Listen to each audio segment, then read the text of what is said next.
Hello, hello, hello. Hi, Hope Crew family. Hi, YouTube. Welcome back to a series of videos about forgiveness, forgiving myself for things that I do so that I can figure out why I do them, so that I can make some changes in the future, and encourage you also to forgive yourself and think about the process of working through these things. How do you come to terms with these things so you can forgive yourself? Carl Rogers said that you really need a safe environment if you want to change something about yourself. And that means that you have to forgive yourself for doing it in the first place. If you don't forgive yourself, as soon as you start to think about what you do, you'll be triggered and you'll shut down and you'll say, oh, I can't think about that. I don't want to think about that. So you need to forgive yourself so that you can come to terms with your behaviors and think about why you do them. What are the reasons? Maybe some of these are negotiable. Maybe some of these are changes other people might need to make around you, or some other things that are happening that you haven't considered yet. So the main point of these videos is to encourage you, don't get triggered, to use writing to help you figure out things that are going wrong for you. Throw your writing away if you're in an unsafe space in your house. Well, if you're in an unsafe space, I encourage you to get out. But today what I want to talk about is, what if you are a disappointment to your spouse or your romantic partner, your loved one? And a few days ago in this Vlogmas series, I did a video about are you a disappointment to someone or to yourself? And so this idea is that their expectations are not lining up with your behaviors. And that's all it is. That's all disappointment is that somebody had expectations and somebody didn't fulfill them. And that's it. It's that simple. So the first thing I want you to do is forgive yourself if you've disappointed someone, because that's important. The second thing is, now I want you to evaluate what the expectations were that disappointed someone.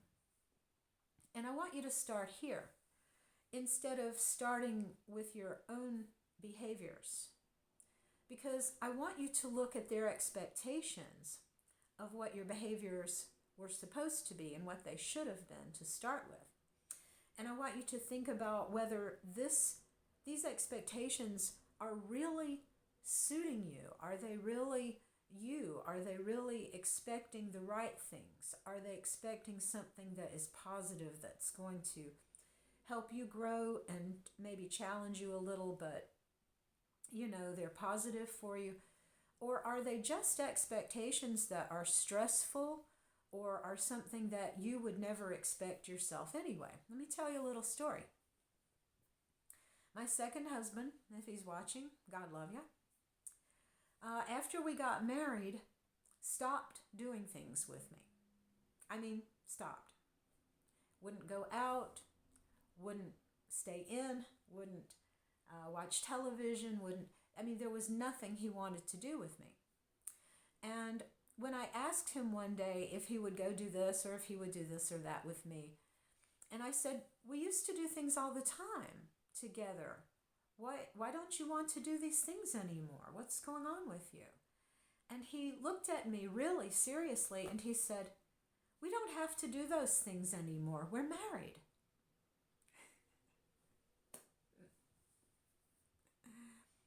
We had completely different expectations of what our married life was supposed to be and going to be. I got married to someone because we were already living a life together that made me feel good, that made me want to continue these things forever. And he got married to someone thinking, now I can stop putting this effort in. Now I can stop finally. Expectations are totally different things. And if you find somebody like that, we stayed together for a while longer trying to make it work.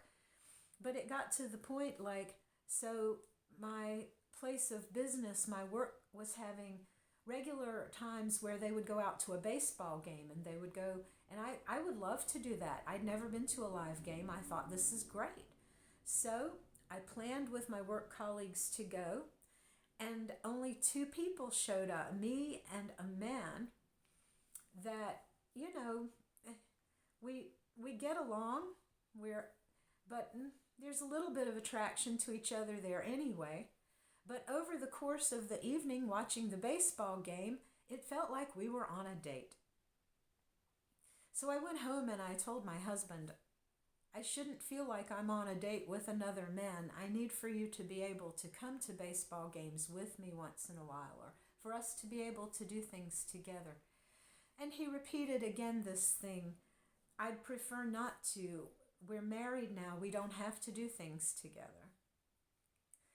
And that's the point where I realized my marriage would end because I did want to do things with someone. And so the expectations were the problem there, not my behavior. My behavior was totally in line with what I had expected my behavior would be after we were married. The problem was he had a different expectation of what his behavior would be after we were married that he had not shared with me. And I guess I had not specifically asked about, if you want to take it down that road. So the first thing to do is to just really gauge the other person's expectations. Were they really something that you wanted, that you would be disappointed in yourself for doing? Or were they out of line with how you want to live your life, with how you want to move forward, with how you want to be in the world? Were they out of line with all of that? And so if they're not out of line, and if you really want to be the person that they wanted you to be when they made these expectations, now you have to say, why did I do that? Why did I do this thing that was uncharacteristic of me to do? Was it one time? Was it because of this force or that force? Was I open and vulnerable from these directions? And that's what you have to do to find your way forward. And one way you can do that is you can journal. You can write your thoughts down. You can always throw them away if you don't want anyone to find them. You can make a video for yourself. You don't have to publish it. You can do it right on your webcam. You have a thing, you can do a video, and when you're finished with it, listen back to it and then throw it away. And listen to yourself talk and find out, why did I act so uncharacteristically and disappointingly? But it's okay. And so once I know what's going on, then I can make a change because I have a safe space and I love myself and it's okay. And I'm going to disappoint people sometimes. I'm human. We're all human. So I think, is there anything else I had about this? No? So we do have a couple of these other videos. I'm doing these through Christmas Day because I got started a day late, so the 25th will be my last video. I've got one coming up about if you are disappointing to your parents, and one if you are disappointing as a parent. And so there's a couple more coming up, and I hope you take care of yourselves and love yourselves and leave me comments, and I will check them and write back. Take care and see you soon. Peace out.